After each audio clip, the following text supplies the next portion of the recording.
എന്തപ്പം ചെയ്യാന്ന് ആലോചിച്ച് ഫോണും തോണ്ടിക്കൊണ്ട് ഇങ്ങനെ ഇരിക്കുമായിരുന്നു. കുറേ നേരമായി തോണ്ടൽ തുടങ്ങിയിട്ട്.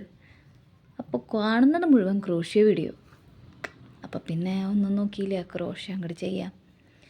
നീഡിലും എടുത്ത് യാണും എടുത്ത് തുടങ്ങി. കാര്യം 10th ഇത് പഠിച്ചിട്ടുണ്ടെങ്കിലും കുറേ നാൾക്ക് ശേഷം പിന്നെ ചെയ്യാൻ നോക്കുന്നത് ഇപ്പോഴാണ്. മേടിച്ച് വെച്ചിട്ട് കുറച്ച് നാളായി. അപ്പോൾ അതങ്ങോട്ട് തുടങ്ങി, ചെയിൻ സ്റ്റിച്ചിൽ അങ്ങോട്ട് തുടങ്ങി. എന്തുട്ട് ചെയ്യാമെന്നിങ്ങനെ ആലോചിച്ച് റൗണ്ട് മാറ്റ് ചെയ്യാമെന്ന് തന്നെ വിചാരിച്ച്. റൗണ്ട് മാറ്റിന് വേണ്ട ചെയിൻ സ്റ്റിച്ച് ഇട്ട് സ്റ്റാർട്ട് ചെയ്തു. സ്റ്റാർട്ടിങ്ങിൽ ഭയങ്കര ഇൻട്രസ്റ്റൊക്കെ ആയിരുന്നു. കുറച്ചങ്ങോട്ട് കഴിഞ്ഞപ്പോൾ കൈയൊക്കെ കടച്ചു തുടങ്ങി. ഈ വലിയ വലിയ ബാഗും ഡിഫറെൻറ്റ് സാധനങ്ങളൊക്കെ ഉണ്ടാക്കുന്നവരെ സമ്മതിക്കണം. എത്ര എഫേർട്ട് ഇട്ടിട്ട് അവരിത് ചെയ്യുന്നതെന്ന് ഞാൻ ആലോചിച്ചു. ഈ ക്രൂഷ്യയുടെ പ്രൊഡക്ട്സിനൊക്കെ നല്ല എമൗണ്ടാണെന്ന് പറഞ്ഞു കേട്ടിട്ടുണ്ട്. വെറുതെ അല്ല, നല്ല പണിയുണ്ട്. ചെയ്ത് കുറച്ചങ്ങോട്ട് കഴിയുമ്പോൾ കണ്ണിന് വേദനയോ കൈക്ക് വേദനയോ ഷോൾഡറിന് വേദനയോ അങ്ങനെ എന്തൊക്കെയോ ബുദ്ധിമുട്ടുകൾ വരുന്നുണ്ട്. എന്തെങ്കിലും ആവട്ടെ, തുടങ്ങിയില്ലേ, അതങ്ങോട്ട് മുഴുവിപ്പിക്കാന്ന് വെച്ച് അതും ഇരുന്നു. കുറേ നേരമായി ഇരുന്നിരുന്ന് രാത്രിയായി. അതിനിടയ്ക്ക് എഴുന്നേറ്റ് ബാക്കി കാര്യങ്ങൾ ചെയ്യുന്നുണ്ട്.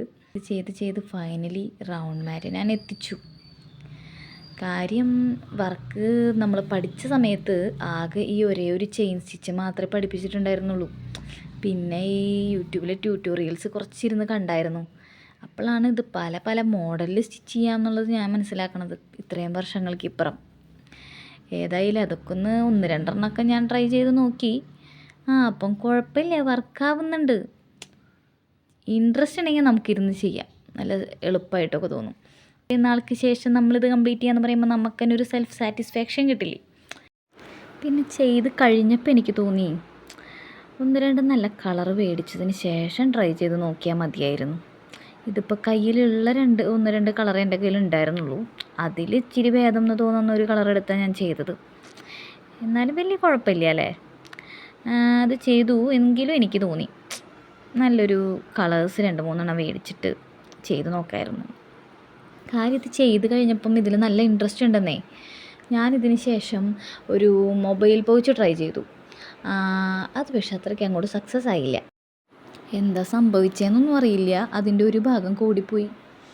എന്താവും അങ്ങനെ സംഭവിച്ചത്? സാരില്ല, പോട്ടെ, നമ്മൾ അങ്ങനെയൊന്നും തളരില്ല, അടുത്തത് പിടിക്കാമല്ലോ. ഞാനൊരു കുഞ്ഞു ഫ്ലവർ ട്രൈ ചെയ്തു, അത് സക്സസ് ആയി. അപ്പം എനിക്ക് കോൺഫിഡൻസ് ആയി. അപ്പം ഞാനൊരു ബാഗിൻ്റെ പണിപ്പുരയിലാണ്. അധികം വൈകാതെ അതിൻ്റെ വീഡിയോ ഞാൻ അപ്ലോഡ് ചെയ്യാം.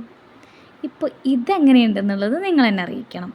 ഇത് ക്രോഷ്യ എക്സ്പേർട്സിനുള്ള വീഡിയോ അല്ല കേട്ടോ, എന്നെപ്പോലെയുള്ള ബിഗിനേഴ്സിനുള്ള വീഡിയോ ആയിട്ടാണ് ഞാൻ കണക്കാക്കുന്നത്. അവർക്കൊരു മോട്ടിവേഷൻ ആയിക്കോട്ടെ. അതായത് ഞാനിതുണ്ടാക്കി, എനിക്ക് സക്സസ് ആയി, ഞാൻ ഹാപ്പിയായി. അപ്പം ഞാനിത് പോസ്റ്റ് ചെയ്തു. ഇനിയിപ്പോൾ ഇത് കണ്ട ആർക്കെങ്കിലും പ്രചോദനം തോന്നി അവരുണ്ടാക്കി നോക്കിയാലോ? എങ്ങനെയുണ്ട്? അപ്പോൾ ഇത് കാണുന്ന നിങ്ങളെല്ലാവരും റൗണ്ട് മാറ്റ് ഒന്ന് ട്രൈ ചെയ്യുക. കൂടാതെ എൻ്റെ റൗണ്ട് മാറ്റ് എങ്ങനെയുണ്ടെന്ന് കമൻറ്റ് ബോക്സിൽ പറയാം. പിന്നെ ലൈക്ക് ചെയ്യണം, സബ്സ്ക്രൈബ് ചെയ്യണം. ഇതുപോലുള്ള വേറെ വീഡിയോസായിട്ട് പിന്നെ നമുക്ക് കാണാം. ഇനി ഓൾറെഡി റൗണ്ട് മാറ്റൊക്കെ ചെയ്ത് കഴിഞ്ഞിട്ടുള്ളവരാണെങ്കിൽ നിങ്ങൾ എന്തൊക്കെ പിന്നീട് ചെയ്തു എന്നുള്ളതും അത് ചെയ്ത് കഴിഞ്ഞപ്പോൾ നിങ്ങൾക്ക് എന്ത് ഫീലിങ്സാണ് ഉണ്ടായെന്നുള്ളതും നിങ്ങൾ കമൻറ്റ് ബോക്സിൽ പറയാൻ മറക്കല്ലേ. എല്ലാവരും ട്രൈ ചെയ്ത് നോക്കണം. എന്നിട്ട് നിങ്ങളുടെ സക്സസ് ആയോ ഫ്ലോപ്പായോ എന്താണെന്നുള്ളത് അറിയിക്കണം. ഓക്കെ, അപ്പം അടുത്ത വീഡിയോ ആയിട്ട് കാണുന്നവരേക്കും ബായ്.